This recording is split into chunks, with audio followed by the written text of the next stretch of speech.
আসসালামু আলাইকুম। এনএসএর আবেদন শেষ হয়ে গিয়েছে, দুদিন হয়ে গেল। তো এইবার পরীক্ষার দিন গণনা শুরু হয়ে যাচ্ছে যে কবে পরীক্ষা হবে। পরীক্ষা এর আগে আমি বহুবার বলছি, আবারও বলতেছি, পরীক্ষা প্রিলিমিনারি এবং লিখিত এই দুটো পরীক্ষার মধ্যে পার্থক্য কিন্তু খুব বেশি দিন থাকবে না। 2 সপ্তাহ থাকতে পারে সর্বোচ্চ হলে, সেটা হচ্ছে 14 দিন। ঠিক আছে, মাঝের একটা শুক্রবার বাদ যাবে। তো এইভাবে তারা বিগত পরীক্ষাগুলো নিয়ে আসছে। তো তার মানে দুটো পরীক্ষার প্রস্তুতি আপনাকে একসাথে সমান্তরালভাবেই নিতে হবে।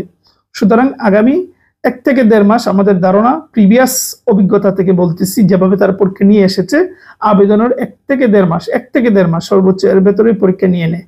তাহলে প্রিলি এবং লিখিত দুটোর পরীক্ষা আপনার 1.5 মাসের ভেতরে হবে।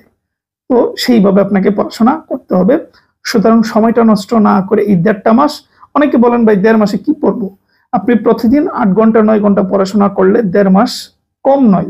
ঠিক আছে, এ করতে অনেক বেশি কিছু নয়, কিন্তু রুটিন মাফিক 1.5 মাস পরে দেখবেন অনেক কিছু আপনি জেনে গিয়েছেন, অনেক পড়াই হয়েছে। সুতরাং ওই সময়টার দিকে না থাকিয়ে প্রত্যেকটা দিনের দিকে তাকিয়ে সময়টা কাজে লাগান। কিভাবে শুরু করবেন এই নিয়ে আমার ভিডিও অনেক আছে, তারপর অল্প করে বলি। বিগত সালের প্রশ্নগুলো অ্যানালাইসিস করবেন, দেখবেন কিভাবে তারা প্রশ্ন করে সমাধান করবেন।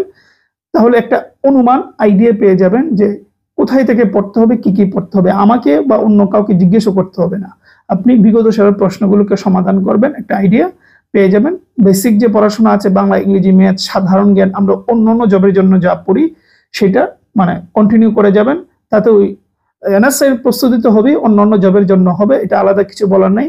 মধ্য কথা, বেসিক পড়াশোনা আর স্বাভাবিক পড়াশোনা প্রতিদিন করবেন, আর বিগত সালের প্রশ্নগুলোকে সমাধান করবেন, তার থেকে আইডিয়া পেয়ে যাবেন। আইডিয়া পেয়ে ওই যে আপনার সাধারণ পড়াশোনা যে অন্যান্য জবের জন্য করতেছেন, তখন বুঝে যাবেন যে অন্যান্য জবের কোন কোন টপিকগুলো এই এনএসএ একটু বেশি করে। তাহলে ওই সাধারণ পড়াশোনার ভেতরে একটু বাড়তি জোর দিতে পারবেন ওই টপিকগুলোতে।